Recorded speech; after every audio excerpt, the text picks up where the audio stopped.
It's a very exciting time for, I think, all of us in the athletic department around the university to formally announce and share with you and with our fan base what really is a pretty significant capital improvement program, investment program for WVU athletics. Before I get started and start talking about some of the specific projects, let me just thank a few folks. Number one, I'd like to thank Mike Zuhl, our Associate AD for Business and Finance. He's done a marvelous job going back a number of months working with the university's Business and Finance office, particularly on the bonding side of this, but as well as on the facilities. I want to thank April and all the facilities folks for the work they've done. It's it's always nice to plan new projects and new infrastructure, and I think everybody's really gotten very excited about the opportunities we have. I also want to thank a group that I think goes unnoticed sometimes, which is the excellent job over the last really 44 years that our preventive maintenance team has done. If you think about the Coliseum, this building 44 years old, the football stadium 34 years old, beautiful buildings. We're not going to replace them. And our group over the years, I think, has done a marvelous job of maintaining those facilities. And that's a real credit, I think, to certainly previous administrations and the folks who, at the end of the day, are working hard to maintain all those facilities.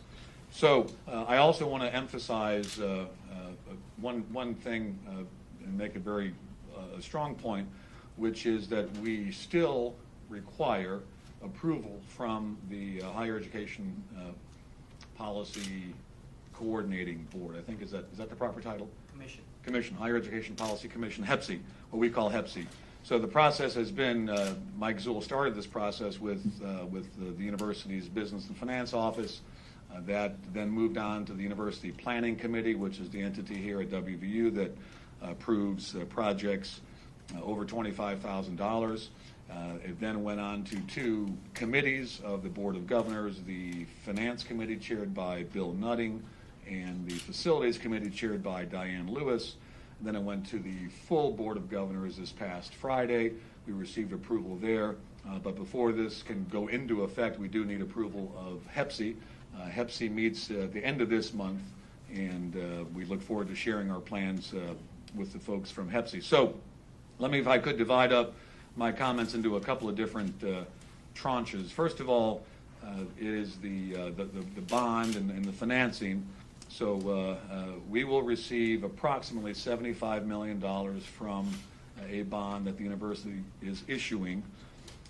That money is backed up, if you will. The underlying credit is our Big 12 contract, which, as I think everybody knows, goes for a 12-year period with the granting of rights. And that primarily comes from the Big 12's contracts in turn with Fox and ESPN.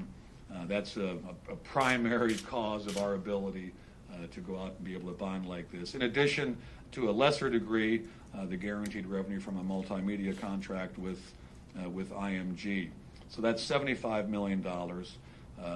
Another $25 million will come from our fundraising efforts. The Mountaineer Athletic Club, Matt Borman, who does a marvelous job with the MAC, is not here today. Included already in that $25 million is approximately, what, Mike, about $5 million? $5 million for the new team room that's already been raised. So we expect we expect Matt to be able to go out and raise another $20 million or so for this project. In addition to that, there is, in our multimedia rights agreement, there is a capital contribution that IMG will make over the course of 12 years. It's $500,000 a year, a total of $6 million. Right now we have about 2.5 of that $6 million dedicated to basically three projects. One, a marquee outside the Coliseum here, which will give us the opportunity to let people know, and there's lots of traffic, as you all know, up and down Monongahela Boulevard as well as on Patterson Drive.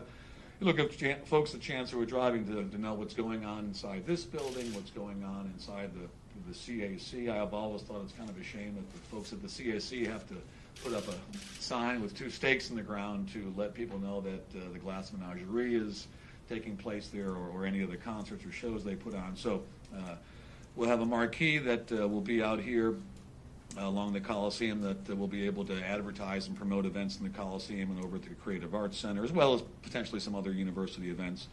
We will have a new scoreboard on the north end zone to replace the other scoreboard. How old is that initial scoreboard, April? Do you know offhand? Well, it was redone in 2003. So that's from 2003, so we'll have a new scoreboard on the north end zone. And as well, we will have, we'll decorate the walls. Decorate's not a good term.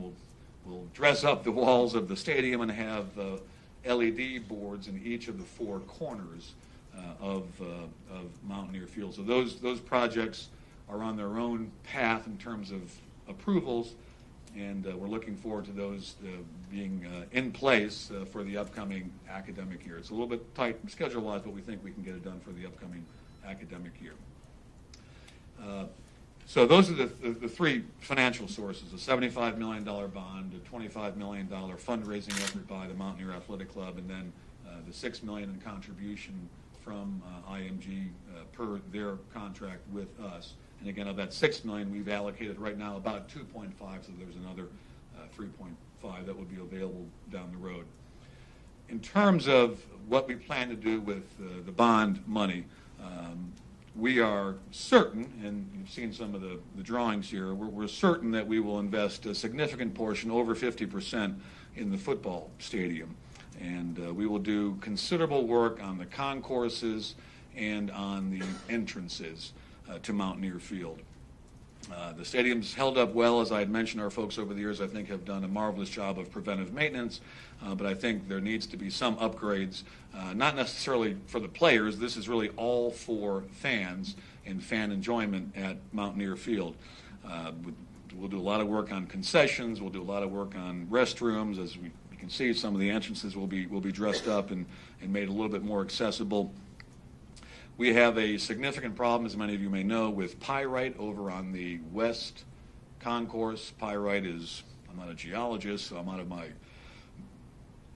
zone of knowledge here, but pyrite is sort of rock that pushes up, based on our soils, and we've got some real issues there with lots of doors that don't shut properly. And if you remember, I think it was the first game that Oklahoma came here, the first year of the Big 12, and the 25-second clock wouldn't work for maybe a quarter or two, and it was because the conduit coming from the press box down to the scoreboard has been bent and shaped so terribly over the years by the pyrite that we needed, our folks are telling us we've really got to repair that. So we'll do significant work on both concourses, the east and west, at Mountaineer Field, with restrooms, with restroom facilities, with concessions. We will also upgrade the so-called box seating, the original VIP seats, if you will, at the stadium back in 1980, which really haven't been touched, with new seats and some heaters, and try to dress those up a little bit because they are, I think, still some of the best seats at the stadium. So we understand what we're going to do with the football stadium. Heery Architects is on board and has developed a lot of the plans, and we've been able to cost those out. As we move away from the football stadium here to the Coliseum complex, we have a lot of options of things that we're looking at, but really haven't decided finally on what we want to do. But we know there are a number of things that really need to be done. First of all, downstairs, I think as many of you know, the College of Physical Activity and Sports Science, CPAS, is moving out. Their new building will be finished this summer over at Evansdale, so they will vacate all of the spaces, virtually all of the spaces that they have downstairs. That includes their classroom space, the old racquetball courts, those that have been renovated into classrooms. It includes all of their office space. Our plan is to move all of our staff that is downstairs in the concourse, to move them up. Gymnastics is down there, baseball, track down there as well, I think. No? Track is, right. So we're going to move them upstairs here, and we'll be able to take the vacated CPAS space, which is substantial, and redo our concourses. Right now, based on, I guess, federal standards, right now we are 102 restroom units short of what we need for a building of this capacity. And that's significant. We're also 21 points of sale in terms of concessions short of what we need with a building with this capacity. I know you all are usually busy at halftime writing stories of a basketball game, but if you go out in the concourse at halftime and there's 10, 11,000 people, it gets pretty crowded. So we look forward to repurposing a lot of the space downstairs in the concourse that CPAS will vacate, and having really a concourse that's probably more designed for basketball fans, volleyball, wrestling, et cetera, all the events that take place here at the Coliseum. We don't have final plans for that yet. We're looking at a lot of things, costing things out. There still are some issues. You all remember the asbestos issue that existed here a number of years ago. Well, it's not all been removed, is my understanding. So as CPAS moves out of some of their space, there are still some asbestos issues that we have to deal with. So we need to move prudently but carefully. But we do believe that that's an important priority here at the Coliseum complex. Another important priority that really doesn't have a direct effect on any of our student athletes, but I think it reflects on the university, is to build a second locker room at the soccer stadium at DeLesk Stadium. Right now, as many of you know who follow soccer, the visiting teams at halftime go into a tent right next to the third base line, if you will, the left field line at the baseball stadium. I don't think it reflects well on us, and so we're very focused on building a second visiting team locker room at DeLesk. Another project that we believe is very important out here at the Coliseum complex is the Shell building. A beautiful building, opened up in 1980. Really not much has been done in that building since the early 80s. And we plan on redoing the entire HVAC system in the Shell building, plan on a new surface. We would like to put a banked track in that building. It gets a lot of use, not just from our track program, but from folks around the community, including Waynesburg College, other smaller schools that don't have an indoor track facility. But we plan on making sure that's one of the priorities with what we're doing out here at the Coliseum complex. It needs a good bit of work. I think the surface in the Shell building is the exact same surface that was originally laid down in 1980 or 1981, so that needs a little bit of work. We also have a couple of other potential projects out here. The tennis courts. The tennis courts right down the hill here really are not of proper competition size. It might be a little bit of a shock to find that out, but the tennis courts are not proper competition size, and we need to figure out how to get them to proper competition size. That's a venue that's obviously important for us. We've got the natatorium. That's a beautiful building, but it does not offer and doesn't have the capacity for a 50-meter pool. Quite honestly, I was amazed at Bryce Bowman, one of our swimmers this past year, who became a two-time All-American for us, an excellent student and a great kid, that he was able to do that by training in a pool. It's only a 25-meter pool. I sort of joked it's the equivalent of asking Coach Carey or Coach Huggins to only use half court to practice and then play a full court game. So we've got to figure out how we can look at the natatorium and make that a venue that really allows us to compete in the Big 12, which is obviously a pretty competitive league for swimming. So we've only built, as many of you know, since I was a student athlete here, there have only been 2 competition venues that have been built new. And I say that simply to let you know that a lot of our competition venues, primarily football and, of course, here at the Coliseum, have aged. Now, we've maintained them very well. They've aged very gracefully, if you will. 34 years of football, 44 years here at the Coliseum. But I think we reached a point where we believe that we needed to upgrade these facilities. Many of you traveled out to Iowa State for the first football game between Iowa State and WVU a couple of years ago. Their stadium is effectively Mountaineer Field, built by the same architect, same general contractor, Hunt Construction, out of Indianapolis. And if you notice what they did, their building was built 2 or 3 years before ours was built. If you notice what they did, they renovated their concourse levels. Of course, it's a little bit easier to do there. They've got a lot of flat space. They renovated their concourse levels by pushing out their buildings, their restrooms, their concessions. And I think they did a marvelous job. Our staff that was out there took a long tour of that facility and did a marvelous job. And that's something I think that we need to do here as well. So we have these great venues. We don't anticipate, certainly at least in the next 10, 15, 20 years, of building a new basketball arena or a new football stadium. That's really prohibitive in terms of cost.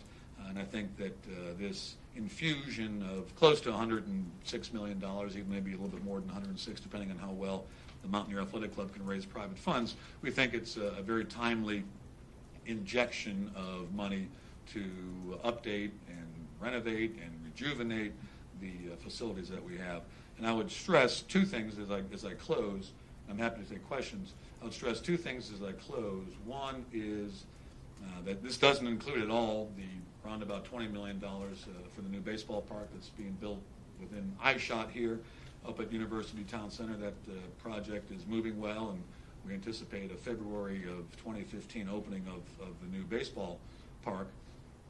That's important. And secondly, we also have with this bond the ability to kind of set a little bit of money aside to make sure that we can do with our Coliseum parking. I'm looking at Joyce Buckley, who does a marvelous job organizing all of our parking, but that as the university goes through its Evansdale renovation plan, and as the intersection there in front of the Arboretum is changed for the Evansdale project, it gives us the opportunity to really look at our parking here. We all know it's tight. We all know there's not enough parking for basketball games, certainly for men's basketball games. And it allows us to have a little bit of money set aside if we need, in fact, to redo the parking lines here at the Coliseum parking lot, or perhaps an additional entrance or whatever may be done. So we want to make sure that we're in sync with the university as they go through their Evansdale renovation plan, and I'm sure many of you are familiar with that. Final thing I'll say is it's an exciting time for us to do this. It's also a very exciting time, I think, to invest money in Morgantown and Monongalia County.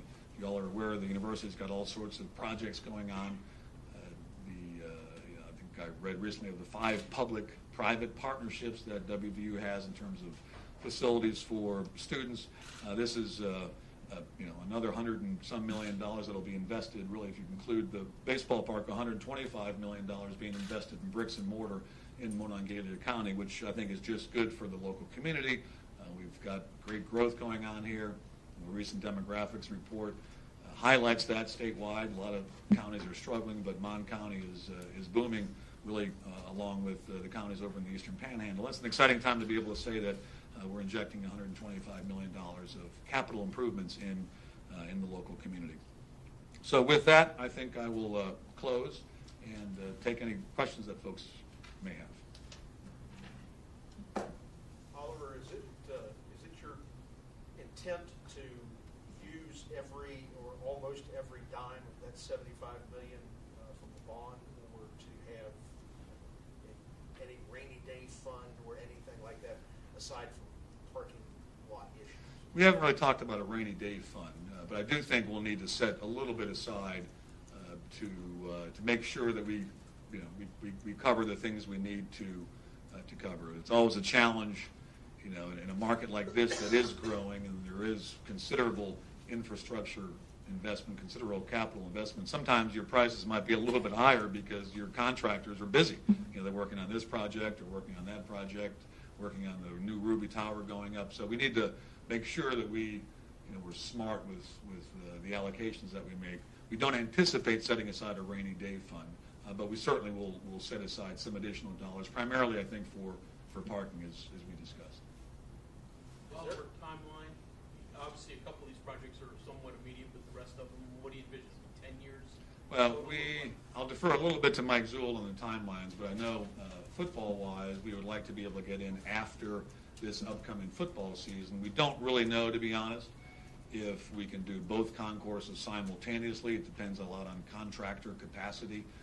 Effectively, what we're doing on both concourses is a mirror image of what will happen, but we're not quite sure if we can do that in one off season, or if we have to do the West Concourse first and then the East Concourse a year later, or vice versa. A lot of that will depend a little bit on contractor capacity and subcontractor capacity. for a number? Coliseum-wise, I'm sorry, Coliseum-wise, CPAS will be out more or less this summer. We probably would need a little bit more time because we don't have an architect or an engineer hired at this point for the Coliseum work, so we'll need a little bit more time on that. That may be a couple of years down the pike. Yes? All the potential projects that are outlined, how will you kind of, is there a pecking order there? I know you went over some of them, but how will you determine what to do? That's really a discussion that I think we ultimately have with our staff here and to a certain degree with folks downtown in Norval Weiss's office.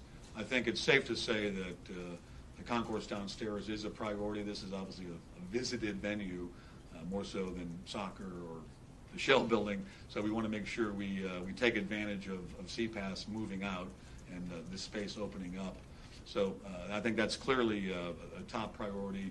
The Shell building is important. It gets a lot of use, again, not just from our student athletes, but from folks around the community. So that's a pretty good priority. The additional locker room over at the Delesk Stadium is a pretty small project. Quite honestly, it doesn't take too much to build a locker room, but I think it does reflect poorly on us that our visiting teams have to go into a tent to spend halftime. So there's, I think there's a developing consensus amongst our staff of which projects will bubble up to the top of the list. Expanding on that, you said roughly half the money is going to go to the football stadium.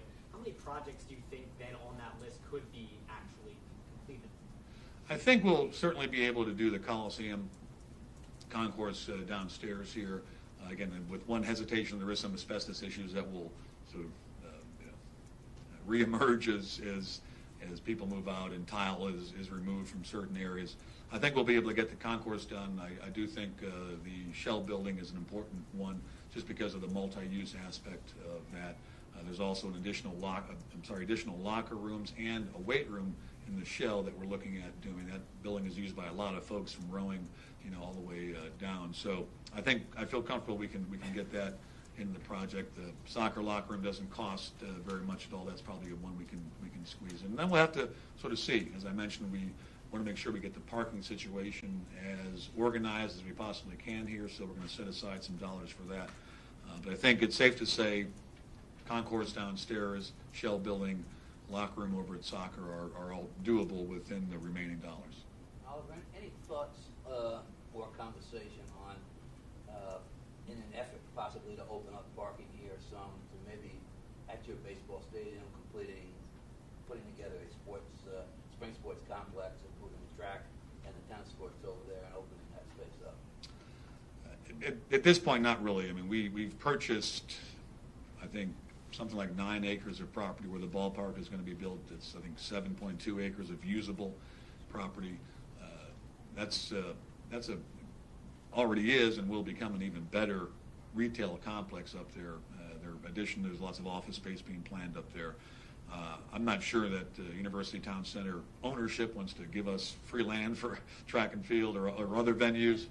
It's certainly something we can look at, but at this point we don't have any plans to remove anybody else but the baseball team, and that's I think a great opportunity to do that along with a minor league team coming in here.